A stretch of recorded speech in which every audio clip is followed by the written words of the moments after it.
Okay, let's talk about your local power company. It's one of those things you probably never think about, but it's the absolute bedrock of our modern lives. But what if I told you that this whole seemingly unshakable industry is right on the edge of a massive, massive change?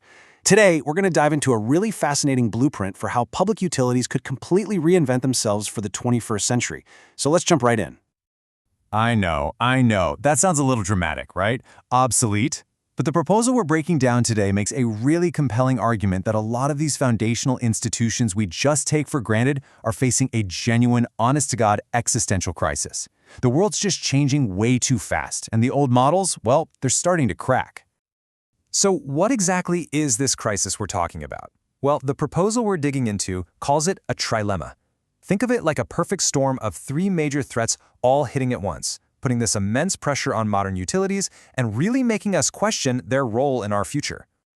All right, so here it is, the three-headed monster. First up, you've got the revenue wall. Basically, their old way of making money has just hit a complete dead end. Second, their social license is eroding. Communities are starting to see them more as roadblocks than as helpful partners.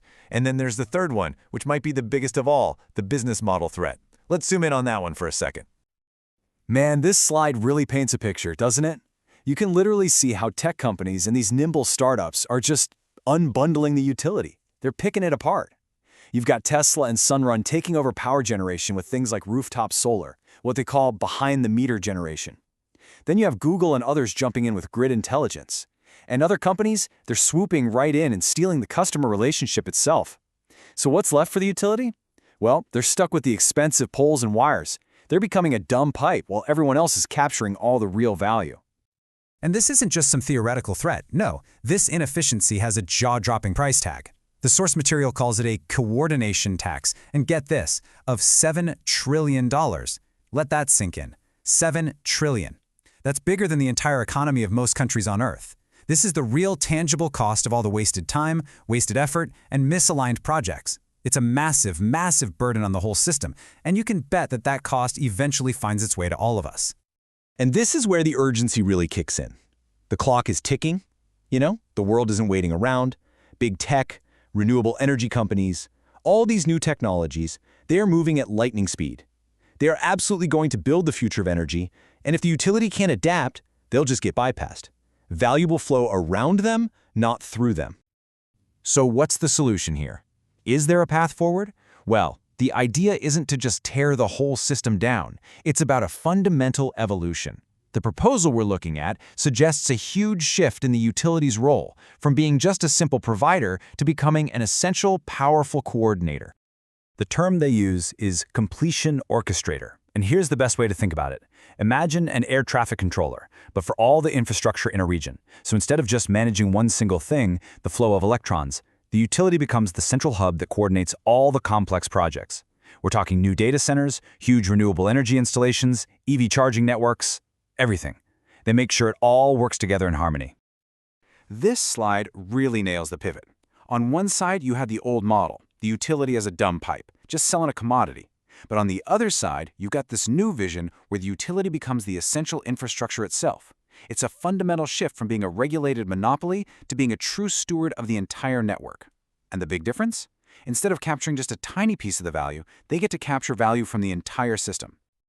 Okay, so right about now, you're probably thinking, this sounds huge and complicated and incredibly expensive, right? But this is where the proposal gets really, really clever. It's laid out as a low-risk, step-by-step approach that, get this, is mostly funded by the partners who stand to gain the most. Let's break down how that actually works. So it's a 5-phase process, and each step is built on what they call a proof. The utility kicks things off with a pretty small investment, just $250,000, to basically map out all this hidden potential value. If that first step looks promising, then the commercial partners, the big tech companies, the developers, they step in and fund the next phases. Why? Because they're the ones who are going to benefit the most from a more efficient, coordinated system. So it's totally in their interest to invest. And just like that, the financial risk gets shifted away from the utility. And this slide just puts the financial logic in plain English. This isn't about the utility betting the farm on some risky new venture. No, it's about partners putting up around $10 million to unlock over $300 million in savings for themselves. And in the process, the utility, acting as the orchestrator, generates over $20 million in brand new revenue. I mean, That is what you call an asymmetric reward. The upside is just huge compared to the initial risk. So it really all comes down to this. We're at a clear fork in the road. The proposal lays out two starkly different futures for the public utility. Okay, path number one is to just do nothing, stick with the status quo. But the source material is pretty blunt here. That's a recipe for a slow, painful decline. Costs will keep climbing, partners will just find ways to build around you, and your core infrastructure becomes a low-value commodity. You end up managing a slow decline instead of leading an evolution. But then there's path number two, transformation. By embracing this new role of orchestrator, the utility can tap into completely new revenue streams that grow exponentially. We are talking about more than $20 million in the very first year, jumping to over $250 million within just 3 years. This isn't about survival anymore. This is about taking on a whole new leadership role in the future of energy. And I think this is really the most important takeaway from the whole proposal. This isn't just another small pilot project or some trendy new idea. It's being presented as a completely new operating system for the entire utility industry, a protocol designed to secure its future and its relevance for decades to come. And that leaves us with one last big, thought-provoking question.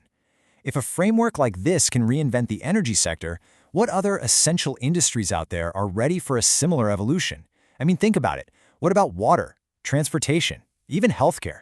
It's a pretty powerful idea for rethinking the fundamental systems that we all depend on every single day.